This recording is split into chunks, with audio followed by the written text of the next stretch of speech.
यह साधना विवेकानंद स्वामी ने भी, आज जो रॉक मेमोरियल कहा जाता है जहाँ विवेकानंद का स्मारक है आप कन्याकुमारी के पास, उसी के ऊपर उन्होंने तैरते हुए जाकर विवेकानंद जी ने उस साधना को संपन्न किया था। ऐसा कहा हम इन साधनाओं के बारे में जानते ही नहीं, और जब तक योग्य गुरु नहीं होता हमें इस साधनाओं के बारे में बताता नहीं।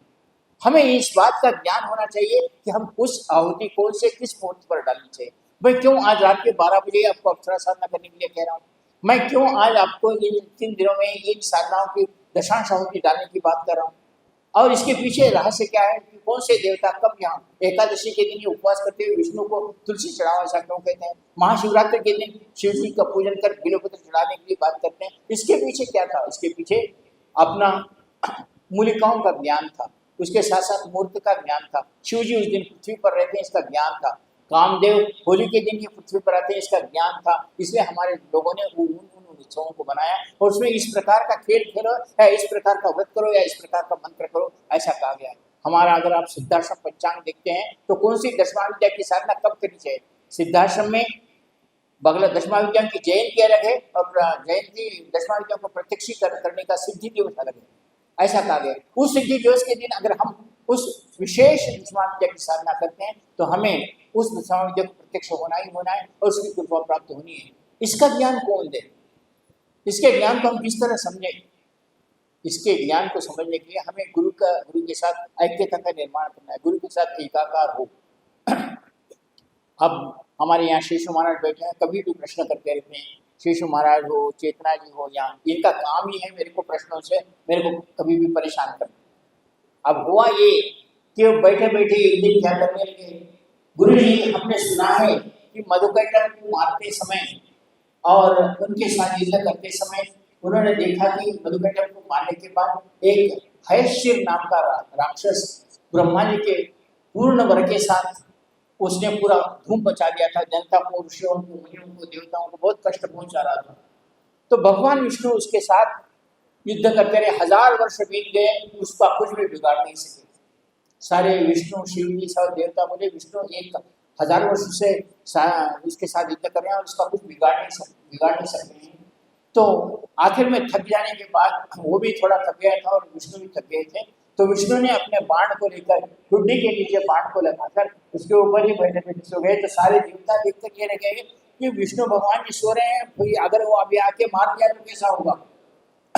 तो सभी लोगों ने जोर जोर से प्रार्थना की कि विष्णु भगवान आप जागृत हो जाओ, जल्दी जाग जाओ, अब सो रहे हैं, वो आके मार देगा, अब आपको कुछ हुआ तो हमारा कैसा। तो भगवान विष्णु एकदम करके अपने उस निद्रा से निद्रा भंग हुआ और उठने गए। तो उठने में क्या हुई, उनकी जो प्रत्यंचा रखी थी, बाण को रखा हुआ जो धागा है वो टूट गया और उनके टुड्डी पर रखने के कारण वो बाण जोर से उनको लगा और उनका सिर उड़ गया, सिर उड़ गया। अब ये सब लोग तो देखें, हम यहाँ तक तो सभी को पता है, और सिर उड़ गया तो तब सब लोग देवताओं ने कहा कि अभी इसका क्या होगा। तो हैशिर नाम के राक्षस को था जो मेरे रूप वाला होगा वही मुझे मार सकेगा। तब उस विष्णु के शरीर सिर को लाकर एक आने घोड़े का एक मस्तक लगा दिया और उसको युद्ध हुआ और उस हैशिर नाम के राजा को खत्म कर दिया गया और राजा मर गया। भगवान विष्णु यहाँ तक आए। अब दूसरी बात एक बार हुई, भगवान नरसिंह का रूप जब हुआ हिरण्यकशिपु को मारना था, तो अब आदिपराशक्ति को प्रार्थना की कि इसको हिरण्यकशिपु को किस तरह मारा जाए। तो उन्होंने कहा विष्णु तेरा मस्तक दे दे, और सिंह का मस्तक लगा देते हैं और इसका नरसिंह ने हिरण्यकशिपु को मारा। अब प्रश्न हमारे शिशु महाराज का ये हुआ कि फिर वो विष्णु का मुंड था वो कहाँ गया, विष्णु का जो सर था वो काट कर तो गिर गया, गिरा तो कहाँ गिरा। अब वो ढूंढने के लिए जाने के लिए तैयार है, कहाँ मिलता है, उस मुंड को ढूंढ के लाए और हम विष्णु मुंड के साथ कुछ करें। अब इस प्रश्न का उत्तर आप दो, कोई आप है कि नरसिंह भगवान को सिंह का मुख लगाने से पहले विष्णु का सिर तो नहीं कहाँ रखा गया उसे।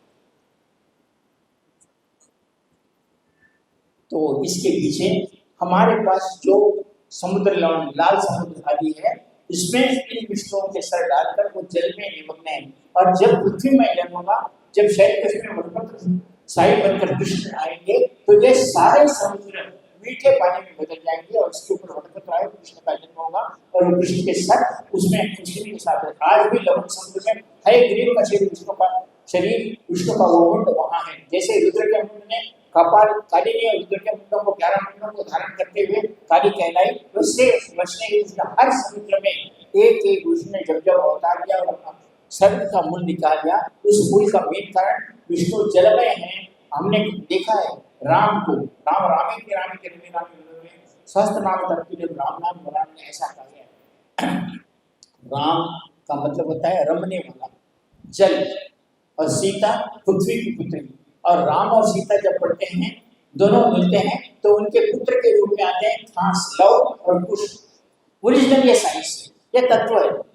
राम जल है, सीता पृथ्वी है, और उनको दो बेटे क्या है, लव और कुश है।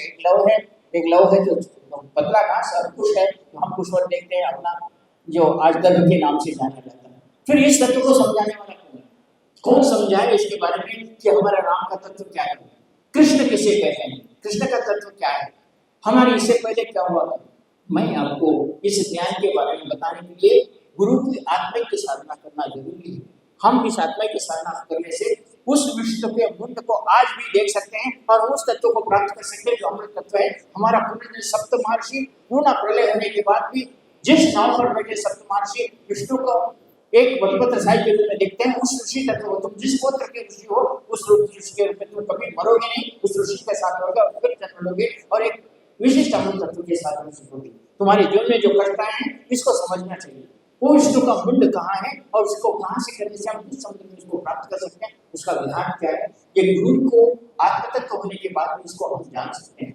हम जानना चाहिए, हम इसको पहचानना चाहिए। और गुरु के साथ जब तादाद में नहीं बनता, यानी गुरु परमात्मा है और हम आत्मा है, और ये आत्मा परमात्मा में जब तक नहीं मिलती, आत्मा ही के नहीं होता, तब तक न सिद्धाश्रम का ज्ञान होता है न दशमा विद्या का ज्ञान होता है। मैं आपको ये बात इसलिए समझा रहा था कि इतनी साधनाओं से भी, इतनी साधनाओं करने के बाद भी आप अगर गुरु को प्रसन्न नहीं किए तो आप फिर जन्म लेंगे, फिर वही कारण होगा। अप्सरा आपके जीवन में आए ना आए, आपको फिर जन्म लेना ही होगा, कोई बलपुत्र वाला जीवन बिताना ही होगा। और जिसके जीवन में गुरु हो, जिसने गुरु को अपने हृदय में स्थापन किया हो, वो फिर गुरु जन्म लेगा, तब तुम जन्म लेंगे। आज करोड़ों लोग 120 करोड़ है भारत में, और केवल आप 10,000 मेरे सामने बैठे। और मेरा और आपका आत्म संबंध क्या है, मेरा और परम गुरुदेव का आत्म संबंध क्या है, हमने क्यों जन्म लिया और आगे हमें क्या करना है, इस तत्व को जानने को गुरु आत्मा की साधना कहते हैं।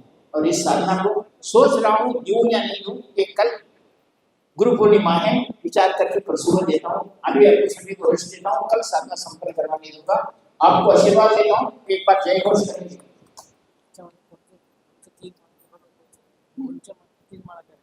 कोई भी अप्सरा साधना की 3 माला मंत्र, कोई भी आपके पास अप्सरा साधना का कोई भी मंत्र कुछ नहीं आता है तो ओम श्री तिलोत्तमा आगच्छ आगच्छ स्वाहा, ये भी अप्सरा का मंत्र है।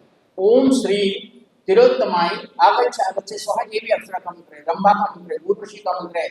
इनमें ये सारे मंत्र में कोई भी अप्सरा के सामने कोई भी अप्सरा मंत्र आप कर सकते हैं। अगर नहीं है तो अभी एक आधे घंटे में पूरे अप्सराओं के मंत्र में आपको लिखकर एक बोर्ड पर दे दूंगा। अभी थोड़े देर में डिस्प्ले करवाऊंगा, अष्टाक्षराओं के मंत्र आपको प्रदान करूंगा। मैं जो आपसे पहले अप्सरा की नाभि दर्शन अप्सरा करते हैं, कोई भी अप्सरा की साधना आप इस अप्सरा के सामने जैसा मैं बताया वैसा कर सकते हैं। फिर एक बार मैं आप लोगों के कहने पर आप इस अप्सराओं के आह्वान मुद्रा और आत्मा आह्वान की उसको मोहिनी रूप में, यानी वो अपने से मोह जाए, अपने अपने मुंह में आ जाए, वो मोहिनी मुद्रा। और दूसरी सान्निध्यकरण मुद्रा, सान्निध्यकरण मुद्रा का अर्थ होता है वो हमें साथ दे, हमारी दासी बन जाए, हम जैसा कहें वैसा सुने। इन मुद्राओं को अभी तुम्हारे सामने फिर एक बार बता रहा हूँ, प्रयत्न करो। इन मुद्रा को आती है तो कोई भी अप्सरा साधना आज रात के 12 बजे या कल रात के 12 बजे आप कर सकते हैं। मुद्रा बता रहा हूँ।